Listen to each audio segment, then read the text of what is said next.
신약성경 206페이지에 있습니다. 사도행전 11장 19절에서 26절까지 말씀. 우리 한 절씩 교독하고 마지막은 함께 읽겠습니다. 그때에 스데반의 일로 일어난 환란으로 말미암아 흩어진 자들이 베니게와 구브로와 안디옥까지 이르러 유대인에게만 말씀을 전하는데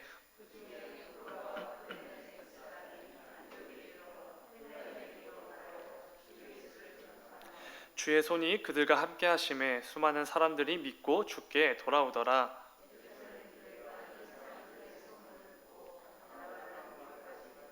그가 이르러 하나님의 은혜를 보고 기뻐하여 모든 사람에게 굳건한 마음으로 주와 함께 머물러 있으라 권하니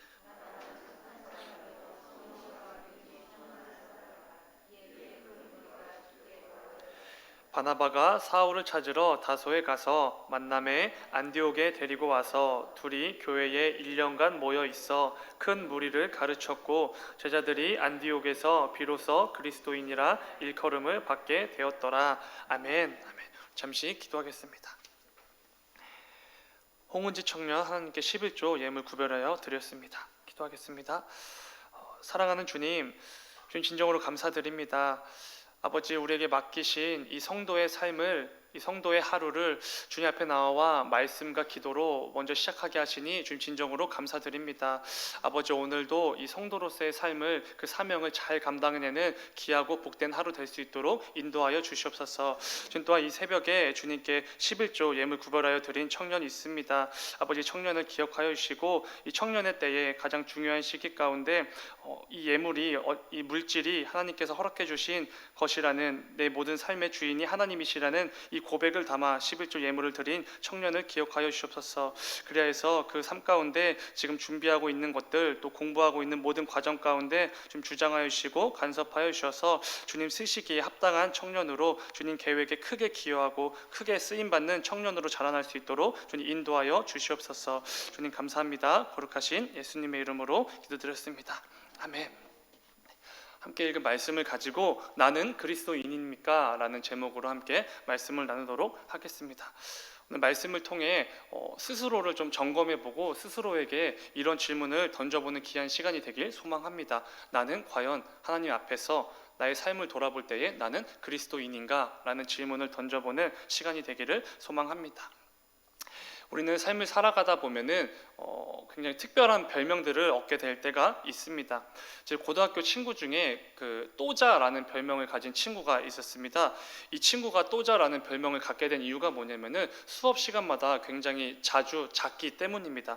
그래서 어느 날 수업에 들어오신 한 선생님께서 야, 얘는 또자냐? 라고 이렇게 말씀하신 후부터 이 친구의 별명은 또자였습니다. 이처럼 우리는 살아가면서 여러 별명들을 얻게 될 때가 있습니다. 근데 우리가 보통 그 별명을 얻게 되는 경우는 우리의 삶이 적용되었을 때, 우리의 삶의 모습을 보았을 때 그 별명이 붙게 되는 것을 보게 됩니다. 성경에도 특별한 별명을 가진 많은 인물들이 등장하는 것을 볼 수 있습니다. 예를 들면 창세기 5장에는 아담의 족보가 등장하지 않습니까? 거기에 에녹이라는 사람이 있습니다. 이 에녹은 하나님과 동행한 자라는 별명이 붙은 사람입니다. 히브리서 기자는 이 에녹에게 하나님을 기쁘시게 한 자라는 별명도 붙여주는 것을 보게 됩니다. 또한 우리가 잘 알고 있는 노아에게는 당대의 완전한 자라는 별명이 붙여집니다. 그리고 역시 우리가 잘 아는 아브라함에게는 하나님의 벗이라는 별명이 붙여지는 것을 보게 됩니다. 그리고 이스라엘 백성이 출애굽하던 그 가장 중요한 시기 가운데 그들의 지도자였던 모세에게는 모든 사람들 중에 가장 온유한 자라는 별명이 붙여졌습니다. 그리고 그의 수종자였던 여호수아는 가나안 정복 전쟁 이후에 하나님으로부터 여호와의 종이라는 별명을 얻게 됩니다. 이들의 별명은 긍정적인 의미에서 붙여진 별명들이라고 할 수 있습니다. 그러나 성경에는 반대로 부정적인 의미의 별명을 가진 사람들도 많이 등장합니다. 몇 명만 살펴보면 일단 동생 아벨을 죽였던 가인에게는 인류 최초의 살인자라는 별명이 붙여 있습니다. 이스라엘의 초대 왕이었던 사울 왕에게는 하나님께 버림받은 왕이라는 별명이 있지요. 그리고 분열왕국 시대로 넘어가서 북이스라엘의 왕이었던 아합에게는 그 전에 모든 사람보다 하나님 보시기에 가장 악을 행했던 자라는 별명이 붙여진 것을 볼 수 있습니다. 그리고 예수님의 제자였던 가룟 유다는 스승님이었던 예수를 판자라는 별명이 붙여져 있지요. 그런데 이 별명들을 살펴보면 긍정적인 것이든 부정적인 것이든 특별한 별명을 갖게 되는 원인이 무엇이지요? 바로 그 사람의 삶입니다. 그 사람의 모습이겠지요. 어떤 말과 어떤 행동, 어떤 생각을 하며 살았는지, 어떤 것을 잘했고 어떤 것을 못했는지에 따라서 특별한 별명이 붙여지는 것을 보게 됩니다. 제가 신대원에서 공부할 때는 저의 별명은 입만 열면 간증하는 사람이었습니다. 말 그대로 그냥 입만 열면 간증이 튀어나왔기 때문일 것입니다. 여러분들에게는 어떤 별명이 있으십니까? 아마 어린 시절부터 최근에까지 생각보다 많은 별명들이 우리에게 붙여져 왔을 것이고 지금도 존재할지도 모릅니다. 오늘은 함께 읽은 말씀을 통해 우리 성도들에게 붙여진 별명에 대해서 함께 나누어 보려고 합니다. 특별히 본문 26절의 말씀처럼 비로소 그리스도인이라 일컬음을 받게 되었더라. 안디옥 교회 성도들은 예수님을 모르는 세상 사람들로부터 그리스도인이라는 별명을 얻게 되었다고 합니다. 오늘은 말씀을 통해 과연 우리는 내가 살아가는 삶 속에서 나도 이 안디옥 교회 성도들처럼 그리스도인이라는 별명을 얻을 만한 그런 삶을 살고 있는지, 그런 행동을 하고 그런 말을 하고 그런 생각을 하며 살아왔고 앞으로도 살아갈 수 있는지 점검해 보는 귀한 시간, 귀한 새벽이 되기를 소망합니다. 오늘 본문은 어제 함께 나눈 것과 같이 안디옥 교회가 생겨난 과정을 말해주고 있습니다. 19절 말씀을 이렇게 시작합니다. 그때에 스데반의 일로 일어난 환란으로 말미암아 흩어진 자들이 베니게와 구브로와 안디옥까지 이르러 유대인에게만 말씀을 전하는데, 스데반 집사가 예수님을 증거하다 유대인들로부터 돌에 맞아 순교하게 됩니다. 스데반 집사의 이 순교 사건 이후로 기독교에 대한 핍박이 더욱 거세지기 시작합니다. 그때 수많은 성도들은 그 핍박을 피해서 여기저기 흩어지게 되지요. 중요한 것은 각지로 흩어진 성도들은 멈추지 않고 계속해서 복음을 전했다는 것입니다. 모든 성도들에게 큰 도전을 주는 말씀인 것 같습니다. 복음 때문에 받게 된 이 박해를 피해서 먼 곳으로 쫓기듯 흩어진 성도들이 그곳에서도 끝까지 포기하지 않았던 것, 그것이 바로 복음이었다는 것이죠. 사실 이 모든 것은 하나님의 이름을, 복음을 전 세계로 퍼지게 하시려는 하나님의 계획이었습니다. 이 과정들은 결코 우연히 일어난 것도 아니고 어쩔 수 없이 박해 때문에 일어난 일들도 아닙니다. 모든 것이 하나님의 계획이었죠. 그런데 그때 너무나도 중요한 몇 명의 사람들이 등장하는 것을 볼 수 있습니다. 본문 20절 말씀에 보면은 이름도 언급되지 않는 무명의 성도들 몇 사람이 헬라인에게도 예수님을 전했다고 기록하고 있습니다. 그런데 놀랍게도 복음을 듣게 된 많은 이방인들이 예수님을 믿는 역사가 일어나게 되는 것이지요. 이어지는 21절 말씀을 보면 주의 손이 그들과 함께 하심에 수많은 사람들이 믿고 주께 돌아오더라. 이미 나눈 내용이지만 굉장히 놀라운 것 같습니다. 성도 몇 사람이 예수님을 전했을 뿐인데 수많은 사람들이 예수님을 믿고 주님께로 돌아왔다는 것입니다. 박해를 피해 쫓기듯 도망쳐온 성도들은 너무나 초라하고 비참해 보이는 행색이었을 것입니다. 그런데 그런 성도들을 통해서도 예수 그리스도가 계속해서 전파되었고 이를 통해 예수님을 믿는 수많은 이방인들, 수많은 유대인들이 생겨났다는 것입니다. 하나님께서 역사하신 것이죠. 하나님께서 그들과 함께 하심에 이렇게 최초의 이방 땅에 세워진 교회였던 안디옥 교회가 세워지게 됩니다. 예루살렘에서 시작된 핍박으로 흩어진 성도들에 의해서 이방 땅에 교회가 세워졌다는 것입니다. 날이 갈수록 더 많은 사람들이 예수님을 믿게 된 것 같습니다. 더욱더 많은 성도들이 교회로 몰려왔던 것 같습니다. 이방 땅에 교회가 세워졌다는 소식을 들은 예루살렘 교회는 그 잘 성장해가는 안디옥 교회에 바나바라는 지도자를 파송하게 됩니다. 본문 24절 말씀을 보면은 예루살렘 교회가 파송한 바나바에 대해 성경은 이렇게 평가를 하는 것 같습니다. 바나바는 착한 사람이요 성령과 믿음이 충만한 사람이라 이에 큰 무리가 주께 더하여 지더라. 바나바는 훌륭한 성품, 탁월한 인품을 갖춘 리더였던 것 같습니다. 게다가 성령과 믿음의 충만함을 입었고 경건한 지도력을 갖춘 리더였습니다. 이러한 바나바의 영적 지도로 인해 더욱더 많은 이들이 교회 공동체로 몰려왔다고 말씀은 기록하고 있습니다. 이때 바나바는 아마도 자기 혼자서는 이 이방 교회의 사역을 제대로 감당할 수 없음을 직감했던 것 같습니다. 그래서 이 다소라는 지역에서 지내고 있던 사울을 찾아가게 됩니다. 우리가 잘 알고 있는 사도 바울이지요. 그리고 그 사울을 찾아가서 안디옥으로 데려오게 됩니다. 바나바는 사울이 가지고 있는 능력과 재능이라면 이 이방인 사역에 큰 도움이 될 거라고 생각했습니다. 무엇보다 사도행전 9장 말씀을 보면은 회심한 사울을 향해서, 부활하신 주님을 만난 사울을 향해서 하나님께서 이렇게 말씀하십니다. 내 이름을 이방인들에게 전하기 위해 내가 택한 내 종이다 라고 분명히 말씀하셨습니다. 그렇기에 이방인들이 많았던 이 안디옥 교회 사역에 사울이 적격이라고 판단한 것 같습니다. 그렇게 바나바와 사울이 안디옥 교회에서 이방인들을 향한 사역을 잘 감당하게 됩니다. 이들이 큰 무리를 가르쳤다라는 표현으로 봐서 안디옥 교회가 더욱더 크게 성장했던 것 같지요. 그런데 중요한 것은 당시 안디옥에 살던 이방 사람들이, 그러니까 교회 다니지 않던 사람들이 이런 안디옥 교회 성도들을 향해서 그리스도인이라고 부르기 시작했다는 것입니다. 그러니까 예루살렘에서 이 박해를 피해 출발했던 그 성도들에 의해서 이방 땅에 교회가 세워졌고, 그 교회에 바나바와 사울을 통해서 더욱더 많은 성도들이 몰려오게 됐는데, 그 안디옥 교회 성도들을 향해서 그 안디옥에 살던 이방 사람들이 그리스도인이라는 별명을 붙여 주었다는 것이지요. 본문 26절 하반절은 이렇게 말합니다. 제자들이 안디옥에서 비로소 그리스도인이라 일컬음을 받게 되었더라. 아멘.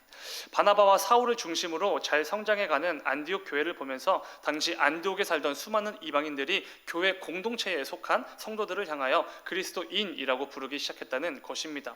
그러니까 이 그리스도인이라는 명칭은 애초에 세상 사람들이 안디옥 교회 성도들에게 붙여준 명칭, 별명이었다는 것이지요.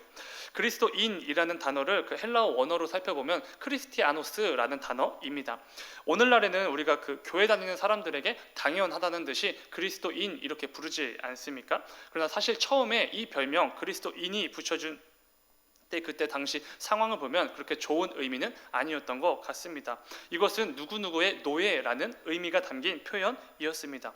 그러니까 세상 사람들은 안디옥 교회 성도들을 좀 조롱하기 위해 조서 섞인 표현을 섞어서 예수의 노예들, 크리스티아노스들이라고 불렀다는 것입니다. 살짝 조롱 섞인 표현이 그리스도인이라는 별명이지요. 오늘날 기독교인들을 살짝 부정적이게 표현할 때 우리가 예수쟁이라고 부르지 않습니까? 이와 유사한 비슷한 표현입니다. 약간의 조롱과 조소가 섞인 별명 크리스티아노스 이렇게 붙여진 것이지요.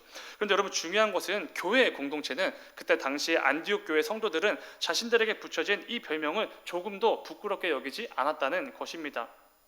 안 좋게 여기지 않았다는 것이지요. 세상에 조롱이 섞인 예수의 노예들이라는 의미의 이 그리스도인이라는 별명을 부끄러움이 아니라 오히려 기쁨으로 받아들였다는 것입니다. 그리고 오히려 명예롭게 여겼습니다. 그렇다면 우리에겐 이 부분이 중요할 것입니다. 이방인들은 왜 교회 공동체 안디옥 성도들에게 예수의 노예들 크리스티아노스라는 별명을 붙여줬냐는 것입니다. 근데 이것은 생각보다 간단한 이유입니다. 그때 당시에 안디옥 교회 성도들이 입만 열면 예수 그리스도를 외쳤기 때문입니다. 예수 그리스도만을 전하고 예수 그리스도만을 가르쳤고 예수 그리스도만을 외치는 사람들이었기 때문에 그들에게 그리스도의 노예들이라는 의미의 그리스도인이라고 불렀다는 것이지요. 기본적으로 우리 교회 공동체는 예수님을 그리스도 메시아라고 믿고 증거하는 사람들입니다. 예수님이 구약에 예언된 그 구원자, 그 히브리어로는 메시아, 헬라어로는 그리스도, 예수님이 우리의 메시아, 우리의 구원자 그리스도입니다 라고 입만 열면 터져 나왔기 때문에 그들에게 그리스도의 노예들이라는 별명을 붙여준 것입니다. 그래서 이 모습을 지켜본 세상 사람들은 입만 열면 그리스도 예수밖에 모르는 저 성도들, 그들을 가리켜 저 그리스도의 노예들이라고 불렀다는 것이지요. 존 스토트 목사님이 이 본문을 가지고 주석을 쓰셨는데 이렇게 주석을 쓰셨습니다. 안디옥 교회 성도들을 크리스티아노스, 즉 그리스도인이라고 부른 이유는 그들이 입만 열면 그리스도 예수가 터져 나왔기 때문일 것이다. 이렇게 말하는 것을 볼 수 있습니다. 그렇습니다. 이 그리스도인이라는 별명은 입만 열면 예수 그리스도가 터져 나오는 사람들, 그 삶을 들여다보면 예수 그리스도로 가득한 사람들, 그런 사람들에게만 주어진 별명이라는 것입니다. 사도 바울이 회심한 후에 그리스도인이 되지 않습니까? 그 후에 그리스도인이 된 사람으로서 이렇게 고백하는 것을 볼 수 있습니다. 고린도전서 2장 2절 말씀을 보면 굉장히 귀한 고백입니다. 내가 너희 중에서 예수 그리스도와 그가 십자가에 못 박히신 것 외에는 아무것도 알지 아니하기로 작정했노라 라고 고백하는 것을 보게 됩니다. 당시 최고의 학문을 섭렵하고 당시 세계를 지배하던 로마의 시민권을 가지고 있었던 사도 바울입니다. 그리고 당시 유대인들에게 가장 존경받던 부류가 바리새인이었습니다. 그 바리새인 중에서도 바리새인이 바로 이 사도 바울이었습니다. 그런데 그런 사울이 이제는 내가 그리스도 외에는, 그리스도의 십자가 외에는 그 무엇도 알지 아니하기로 작정했다라고 고백하는 것입니다. 이것이 바로 그리스도인이라는 별명을 얻은 성도들의 모습이고 삶의 고백이어야 하는 것입니다. 안디옥 교회 성도들은 세상이 자신들을 조롱하기 위해 붙여주었던 그리스도인이라는 별명을 오히려 명예롭게 여겼습니다. 그럴 수 있었던 이유는 다른 것이 아니지요. 세상이 보기에 그만큼 내가 예수를 제대로 믿고 있구나, 이거를 증명받았기 때문입니다. 나의 삶을 보면은 세상 사람들이 보기에도 내 삶이 예수님에게 미쳐 있고 오직 예수님을 위해 살아가고 있구나, 예수 그리스도 외에는 아무것도 없는 사람처럼 보이는구나, 이것을 증명받았다는 것입니다. 내가 예수를 제대로 믿고 있구나, 이게 세상 사람들에게도 느껴질 정도구나, 그들이 내게 붙여준 그리스도인이라는 별명이 그걸 증명해 주는구나 라고 느꼈다는 것입니다. 웃음거리가 되고 놀림거리가 되는 것처럼 보였지만 자신들이 예수님을 제대로 믿고 있다는 것을 세상이 증명해 주었던 것입니다. 그렇기에 교회 공동체는 이 별명을 결코 부끄럽게 여기지 않았습니다. 수치스럽게 여기지도 않았습니다. 오히려 예수의 노예들이라는 의미의 그리스도인이라는 별명을 명예롭게 여겼던 것입니다. 크리스티아노스, 그리스도인이라는 단어는 신약 성경에 총 3번밖에 등장하지 않습니다. 오늘 본문과 사도행전 26장 그리고 마지막이 베드로전서 4장에 등장합니다. 거기서 베드로 사도는 이렇게 말합니다. 베드로전서 4장 16절 말씀을 보면 만일 그리스도인으로 고난을 받으면 부끄러워하지 말고 도리어 그 이름으로 하나님께 영광을 돌리라. 아멘.